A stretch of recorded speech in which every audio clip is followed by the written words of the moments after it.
Ellas en acción. Salud, dinero y amor por el 98.5 de El Heraldo Radio.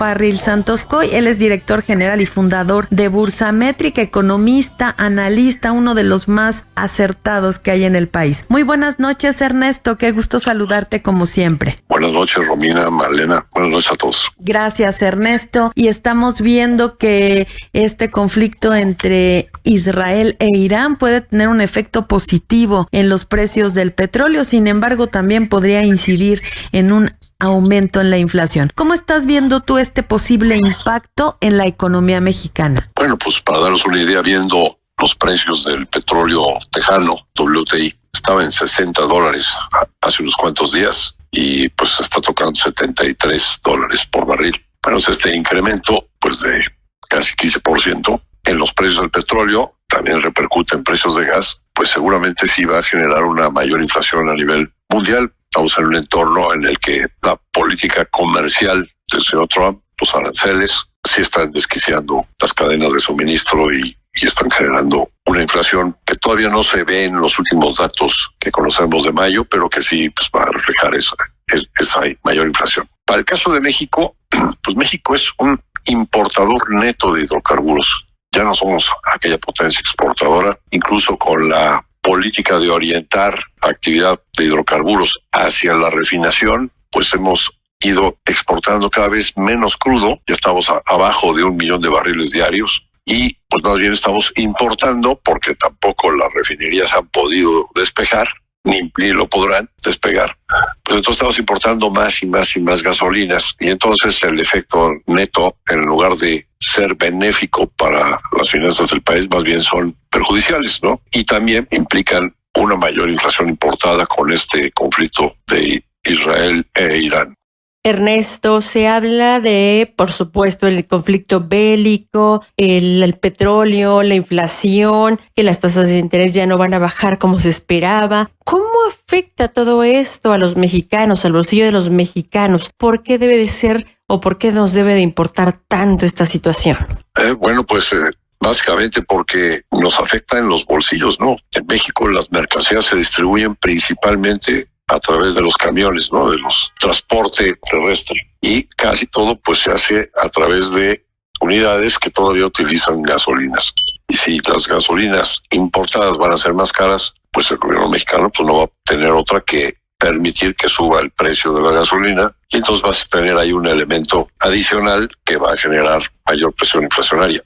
Esto en adición a que los aranceles pues también van a generar inflación importada adicional. Pero también tenemos elementos adentro que están generando, internos, que están generando inflación, como es la cuestión de inseguridad, los incrementos en los salarios y en las prestaciones que pues están traduciendo también en un incremento en el costo de la mano de obra y pues también elementos que afectan a los perecederos como cambios climáticos. Todo esto combinado, digamos, está haciendo que lo que se llama la inflación subyacente, es decir, aquella muestra de precios para medir la inflación que no toma en cuenta los productos que tienen precios volátiles como son perecederos o gasolina, esa inflación subyacente está subiendo también, no para de subir, ¿no?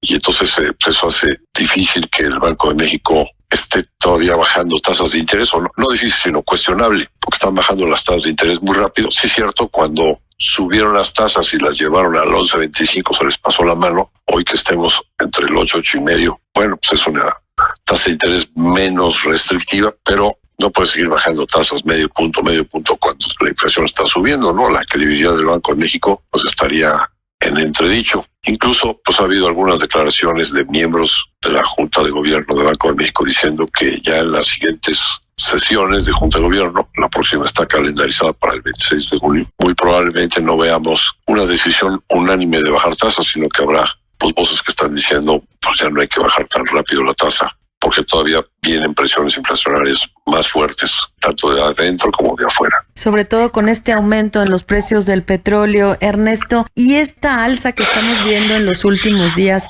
¿realmente sí va a tener un efecto positivo para la economía mexicana, sobre todo en un escenario en donde ya el Fondo Monetario Internacional, el consenso de los analistas, las mismas autoridades, incluso del Banco de México, quienes prevén que el crecimiento para este año será prácticamente de cero, y hay quien dice que podría ser con una cifra negativa? Sí, en Bolsa América estamos previendo desde noviembre del año pasado una contracción de la economía del 0.5%. No nos hemos movido en base a los datos que ya conocemos, a los datos y a los hechos, ¿no? Pero yo insistiría, no es tan positivo para las finanzas públicas el que sube el precio del petróleo. Sí, por un lado, hay más ingresos para el gobierno en cuanto a los precios más altos de la exportación de petróleo, pero dado que estamos cada vez exportando menos crudo y estamos importando más gasolina, pues entonces el efecto al final es perjudicial e implica un mayor impacto de inflación. Ernesto, entonces tus proyecciones para el cierre del año, ¿cómo se ajustan? Es decir, muchos ya hablan de recesión, hablan de poco crecimiento. ¿Cómo lo estás viendo? ¿Cuál va a ser el impacto? Sí, el modelo de gobierno actual implementado desde el sexenio pasado, donde se dan dádivas clientelares que les llaman programas sociales, por aquí y por allá. Pues funcionó muy bien el primer sexenio porque se recibió una economía que estaba menos endeudada y que tenía muchos guardaditos por aquí y por allá, ¿no? Fondos de contingencia, de ingresos, en fin. Pero se agotaron todos esos recursos y entonces desde el sexenio pasado sí se ha tenido que ir recortando el presupuesto para los servicios básicos del gobierno. Ya esta administración hereda una economía que está más endeudada, con un déficit fiscal más alto, que tiene que reducirlo, y entonces tiene que hacer mayores recortes al gasto del gobierno en los servicios básicos como es salud, educación, seguridad, impartición de justicia, y sin guardaditos que lo apoyen, pues en realidad no tiene otra que crecer. Pero si la economía no puede crecer porque hay incertidumbre generada desde adentro por las reformas constitucionales que desaparecen los organismos reguladores autónomos o que afectan a la autonomía del Poder Judicial y entonces generan también mayor desconfianza, pues entonces es una caída en la inversión, como lo hemos estado viendo desde hace 8 meses, y añádele toda la incertidumbre externa con las políticas que van y vienen del señor Trump y con pues una amenaza de una crisis fiscal en Estados Unidos también, porque también allá pues el nivel de deuda ya pasó en 125% al PIB y no se ve claro que en las propuestas del Congreso norteamericano se vaya a reducir ese déficit, sino al contrario, es probable que del 6% del PIB se vaya al 9% en los siguientes años. Bueno, pues todo esto genera, junto con este conflicto de Ucrania y luego el conflicto de Israel con Irán, un verdadero galimatías de incertidumbre que lo más probable es que genere una etapa de contracción económica, si no es que de letargo económico. Vaya indicadores económicos que siguen influyendo día a día en nuestra economía, en nuestro bolsillo, por supuesto en el tema laboral. Así que aquí los estaremos analizando. Por lo pronto le agradecemos a Ernesto O'Farrill, un gran economista, fundador y presidente de Bursamétrica, que haya estado esta noche aquí en Salud, Dinero y Amor y su siempre disponibilidad para con nosotras. Gracias, Ernesto. Muy buenas noches. Encantado de colaborar con ustedes. Buenas noches a todos. Gracias. Seguimos aquí en Salud, Dinero y Amor con más información por el Heraldo Radio. En Salud, Dinero y Amor te acompañamos, te orientamos, te decimos, te recomendamos. Por el Heraldo Radio. Y amigos, el tema del Alzheimer está siendo más recurrente en la población. A nivel internacional y en México se habla de 1.3 millones de personas que padecen esta enfermedad. Para platicar del tema nos da muchísimo gusto saludar esta noche al doctor Erwin Chiquete. Él es internista y neurólogo. Muy buenas noches, doctor. Qué gusto saludarle. ¿Qué tal? Buenas noches. Muchas gracias por invitarme. Oiga, ¿y a qué se debe que nos esté dando o que le esté dando a la población Alzheimer?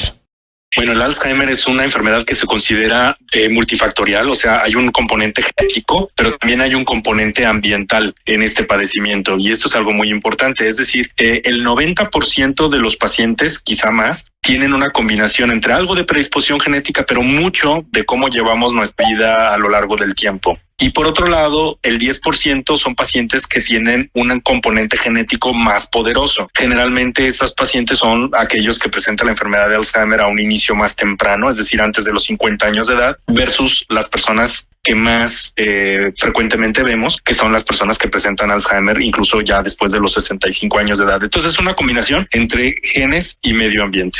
Doctor, muy buenas noches. Le saluda Romina Román. ¿Y cuáles serían esos factores, digamos, exógenos del medio ambiente que podrían afectar o incidir en un posible Alzheimer?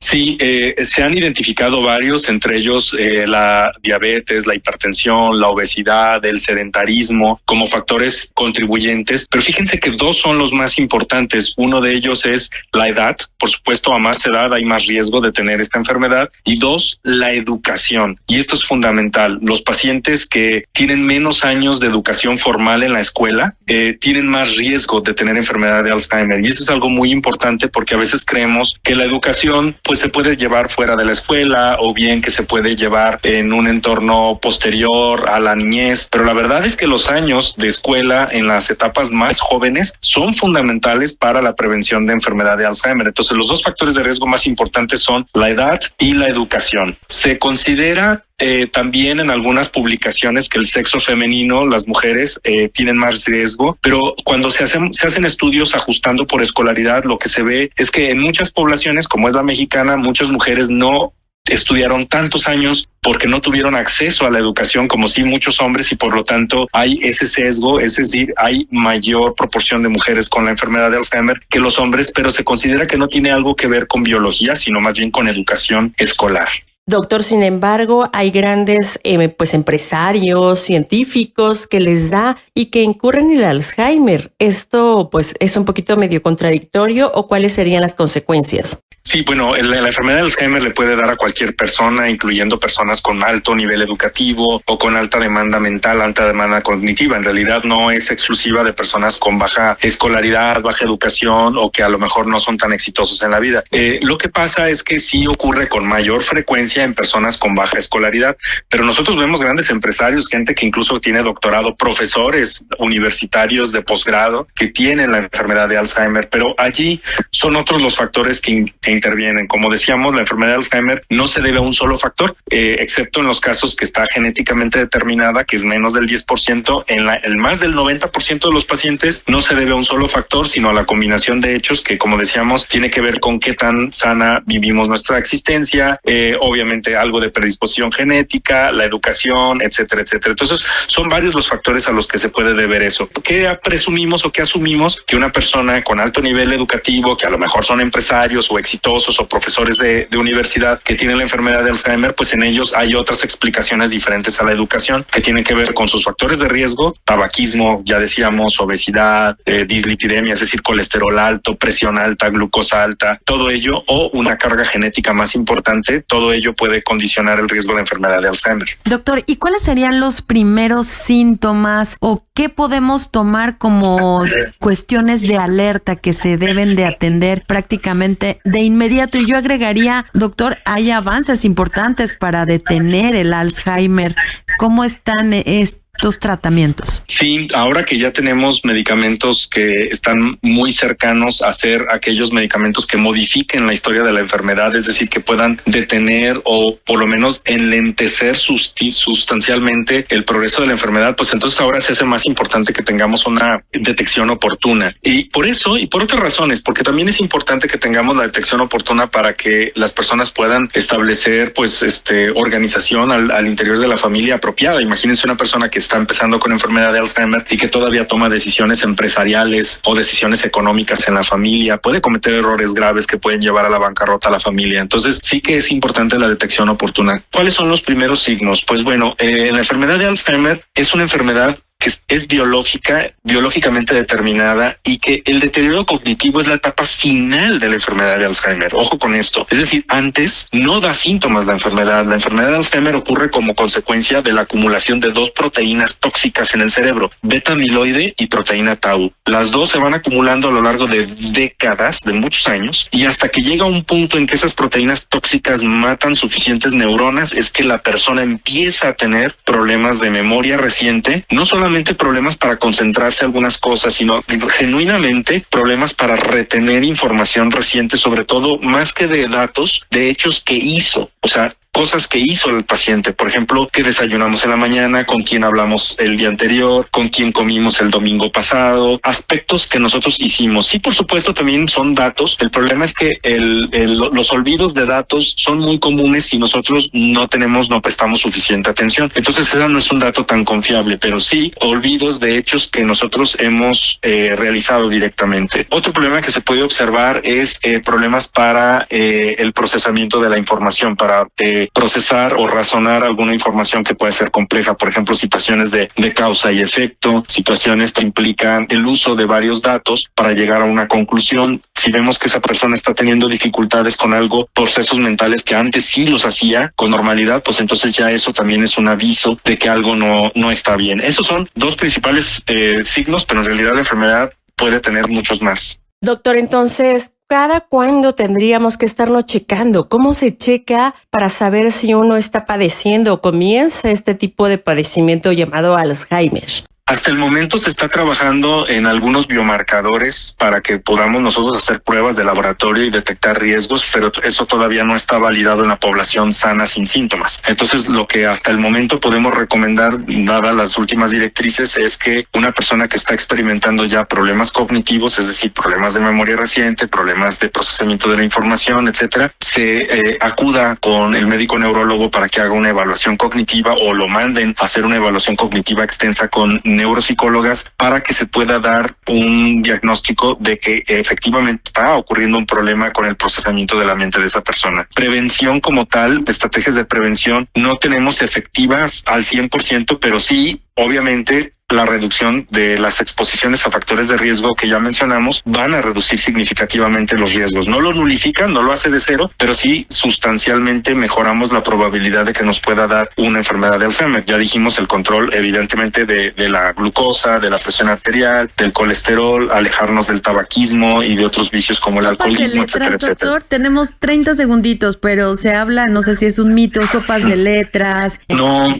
Lamentablemente ni sopas de letras, ni sudokus, ni mandalas han mostrado detener la enfermedad. Sí ayuda mucho la cognición social, es decir, tener interacción con otras personas, salir, hacer pláticas, comer en otras casas, hacer comidas en la casa, ir a restaurantes, salir de viaje, visitar museos, todo eso es muy importante para la mente, es una estimulación muy importante. Los libritos, juegos, no tanto. Ok, perfecto, es una información muy interesante, realmente esto es un mito. Muchísimas gracias al doctor Erwin Chiquete, él es médico internista y neurólogo. Muchísimas gracias. Hasta luego, gracias a ustedes. Gracias nuevamente y quédense con nosotras en Salud, Dinero y Amor, que vamos con nuestro comentario final. El comentario final en Salud, Dinero y Amor. Son los que requiere México. Enhorabuena y qué gran orgullo para los papás. Y después de una buena noticia viene una mala para la alcaldía Miguel Hidalgo, porque desde hace varios días se instaló un grupo de indigentes afuera de la iglesia San José de la Montaña, que se ubica en Patriotismo número 22, Colonia Escandón. Nos refieren que este campamento se ha convertido en un problema por la creciente basura, los constantes pleitos. Ojalá que el alcalde Mauricio Tabe haga algo pronto. Que pasen un maravilloso inicio de semana. Gracias, Juan Carlos, por estos 18 años. Y ahora sí, te paso el micrófono, querida amiga María Elena Vega. Como siempre, un gusto compartir este programa contigo. Oye, Romina, ahora sí estuvo cargadísimo tu comentario final de mucha información, muy buena, por cierto. Nos vamos a las felicitaciones de Joel, que sigan impulsando a ese niño para que siga escribiendo y siga desarrollando su educación. Al final del día ellos eligen, cuando ya son adultos, a qué se van a dedicar. Muchas felicidades, Armando Covarrubias, por ese niño y esa educación que le estás brindando. Ojo, hay un llamado al alcalde de la alcaldía Miguel Hidalgo. Si no es en un lado, es en otro. Ojalá que ya frene esa instalación de migrantes. Ojalá que los reubiquen. Ojalá que hagan algo en esta Salud, Dinero y Amor con Romina Román y María Elena Vega. Sigue teniendo una excelente noche por el Heraldo Radio.